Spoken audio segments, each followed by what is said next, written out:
په افغانستان کې د دولتي شرکتونو کړنې له هغو خدماتو څخه وې چې په هیواد کې حساب پرکېدی. د تېرې پیړۍ تر وروستۍ لسیزې پورې دولتي شرکتونه او تصدۍ تر 80% پورې د ټولو دولت بودیجې برابروله. هغه خدمات چې خصوصي سکتور به یې په ترسره کولو کې پاتې راغی، تصدۍ او دولتي شرکتونو به په پوره مسلکیتوب او قوت سره پرمخ وړل. له بده مرغه له هغه وروسته د افغانستان د هر بخش ترڅنګ دولتي شرکتونه او تصدۍ هم کلکه صدمه ولیده. دا داسې ځایونه وو چې په 40 کلونو کې چا سر هم نه و ښکاره کړی. الحمدلله د اسلامي امارت په راتګ او د مالیې وزارت د مشرتابه په هڅو ډېر شرکتونه بیرته فعاله او د نورو په عوایدو کې د پام وړ زیاتوالی راغی.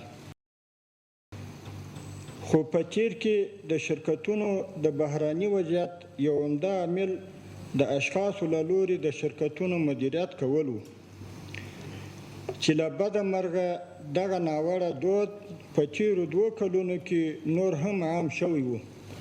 شرکتونه د کمیټو او بورډونو لخوا رهبري کیږي، نه د شخص لخوا. د شرکتونو تشکیلات له نورو ادارو څخه په توپیر ډېر منظم او مسلکي وي.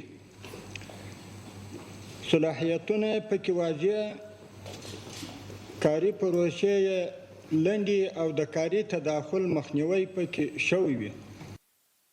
د شرکتونو اجرایه کمیټې او مدیره پلاوي د یو منظمې پروسې له لارې اداره ټاکل کیږي.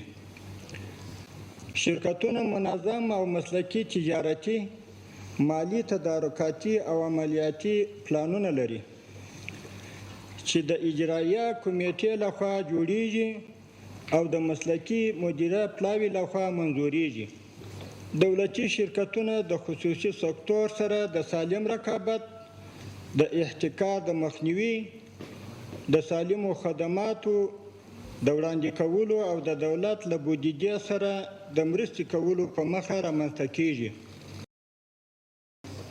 خو له بده مرغه د افغانستان دولتي شرکتونه د پورته اهدافو په لاسته راوړلو کې پاتې راغلي دي چې عمده عامل یې د اشخاصو له لوري د اجرایوي او رهبریت د چارو پرمخ وړل و.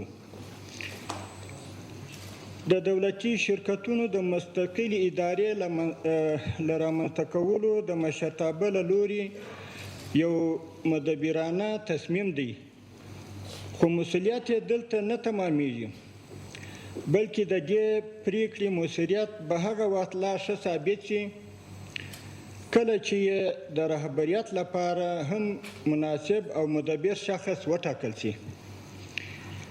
تشکیلات پړسوبونه ختم او نااهله کسان ترې وایستل شي.